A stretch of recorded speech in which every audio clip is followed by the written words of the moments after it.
सी Hulk series के first episode में कुछ ऐसा हुआ जिससे हमें लगा कि हल्क का यानी ब्रूस बैनर के हल्क का एमसीयू फ्यूचर काफी ब्राइट है।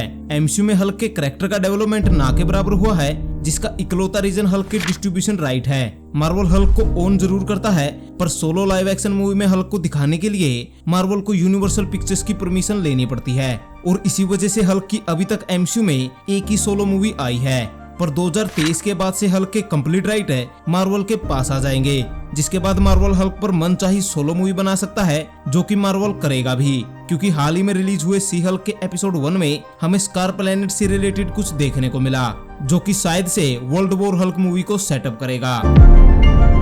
तो 2006 से 2007 के बीच में एक प्लैनेट हल्क नाम की कॉमिक्स रिलीज होती है, जिसमें हल्क की एक खतरनाक स्टोरी लाइन दिखाई जाती है। इस कहानी की शुरुआत होती है लॉस एंजलिस से, जहां एक गामा बॉम्ब की वजह से हल्क आउट ऑफ कंट्रोल हो जाता है, जिससे एलए में काफी इनोसेंट लोग मारे भी जाते हैं। अब इस घटना को देखकर इल्यूमिनाटी को लगता है कि हल्क एक न एक दिन अर्थ के लिए बड़ा खतरा जरूर बनेगा, इसलिए वो डॉक्टर सैमसन, जो कि हल्क का बेस्ट फ्रेंड है, उसकी मदद से हल्क को ट्रिक करते हैं और उसे स्पेस में फेंक देते हैं। साथ ही जिस स्पेस शटल में हल्क को फेंका गया, उसमें इल्यूमिनाटी हल्क के लिए एक मैसेज भी छोड़ते हैं, जिसमें मिस्टर फैंटास्टिक कह रहा होता है कि उनके पास और कोई रास्ता नहीं था।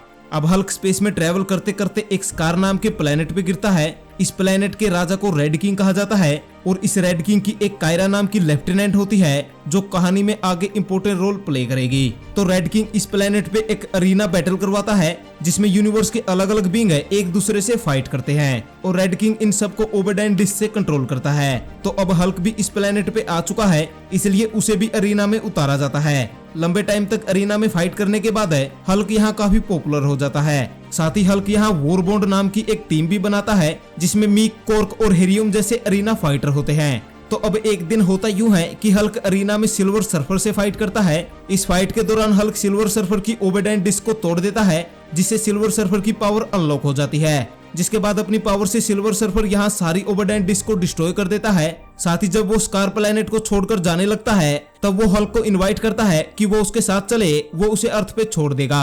लेकिन हल्क मना कर देता है और अपनी वॉरबॉन्ड टीम के साथ एक गांव में भाग जाता है, जहां पर रेड किंग की लेफ्टिनेंट कायरा आती है हल्क और उनके साथियों को पकड़ने के लिए। अब हल्क तो यहाँ कायरा को कुछ नहीं करता, पर गांव की एक विच कायरा की हालत पतली कर देती है। अब रेड किंग ये सब नोटिस करता है, लेकिन इसके बावजूद भी वो कायरा की मदद नहीं करती, जिसपे कायरा पार्टी बदल लेती है और हल्क की साइड हो जाती है। इवन वो हल्क के साथ रेड किंग का तख्ता भी पलट देती है और हल्क स्कार का नया किंग बन जाता है। जिसके बाद हल्क कायरा के साथ शादी कर लेता है और एक हैप्पी लाइफ जीनी शुरू कर देता है। समय के साथ स्कार के लोग हल्क को गॉड के समान मानने लगे। साथ ही जिस स्पेस शटल में हल्क आया था, स्कार के लोग उसे टेंपल की तरह ट्रीट करने लगे।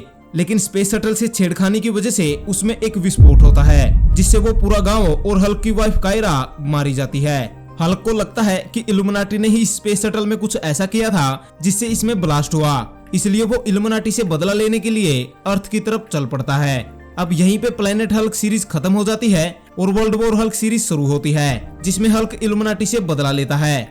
अब प्लैनेट हल्क की स्टोरी सुन के आपको लगा होगा कि ये स्टोरी हम लाइव एक्शन में कहीं पे देख चुके हैं। तो थोर रैग्नारोक मूवी में प्लैनेट हल्क के इवेंट दिखाए गए थे, और यही वो वजह है कि क्यों एमसीयू में वर्ल्ड वॉर हल्क मूवी बन सकती है। इसके बारे में आगे हम डिटेल में बात करेंगे। पहले मैं आपको एक ब्रीफ दे देता हूँ कि प्लैनेट हल्क के बाद वर्ल्ड वॉर हल्क में क्या हुआ।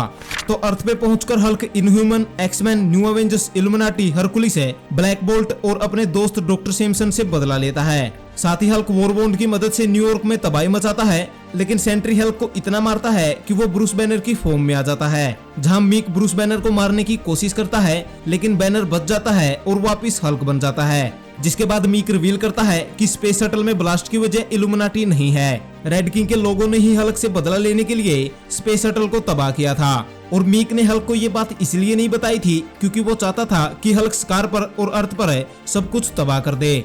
अब ये सुनकर हल्क बहुत ज्यादा दुखी हो जाता है, जिसमें वो गुस्से पे गामा रेडिएशन को रिलीज करना शुरू कर देता है। लेकिन तभी टोनी स्टार्क सैटेलाइट से अटैक करता है और हल्क को बेहोश कर देता है। साथ ही उसे ब्रूस बैनर की फॉर्म में भी ले आता है, जिसके बाद उसे एक सेफ लॉकर में बंद कर दिया जाता है और यहाँ वर्ल्ड वॉर हल्क की कहानी खत्म हो जाती है।